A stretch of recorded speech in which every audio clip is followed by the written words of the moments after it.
हे बा आपल्या गावामध्ये सारोळे गावामध्ये संतोष साळुंके नावाचे कारागीर आहेत. त्यांचा छोटासा लोहारकीचा धंदा आहे. आता त्यांच्याकडे असणारं जे साहित्य हा जो आहे तो भाता आहे. याला काय म्हणतात? भाता. त्याच्यामध्ये फॅन असतो. आता हे हँडेल आहे. हे हँडेलने असं फिरवलं की तो फॅन फिरतो आणि त्याने हवा मारली जाते. पुढे हवा मारून कोळसे पेटतात. त्याच्यामध्ये लोखंड तापवलं जातं.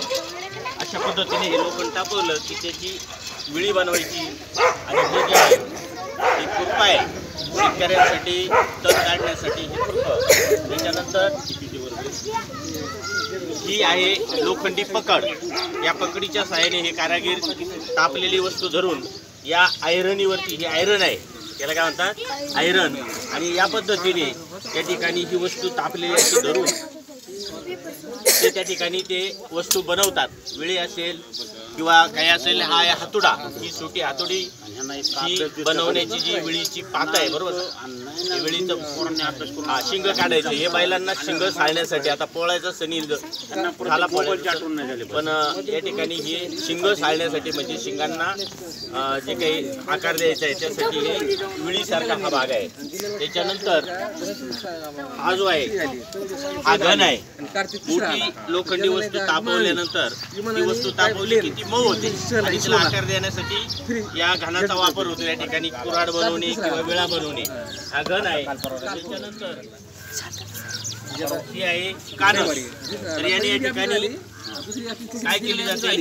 ज्या अशा पद्धतीने ज्या वस्तू आहेत त्या वस्तूंना अशा पद्धतीने धार लावली जाते. काय केली जाते?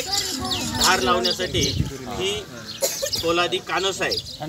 त्याच्यानंतर ही जी आहे शनी. या शनीच्या साह्याने या ठिकाणी आपण ते लोखंड किंवा काय असेल ते आपण या ठिकाणी तोडू शकतो. अशा पद्धतीने हातोडीने, या हातोडीने जसं लागेल तसं ते लोखंड आपण या ठिकाणी तोडू शकतो. अशा पद्धतीने हा छोटासा जो व्यवसाय आहे तो या ठिकाणी संतोष साळुंके आपल्या गावामध्ये आलेले आहेत.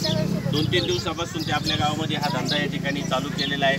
साधारणतः त्याच्या दरदिवसचा जो आर्थिक कमाईचा भाग आहे तो 1000 रुपयाच्या आसपास ते या ठिकाणी कमवतात.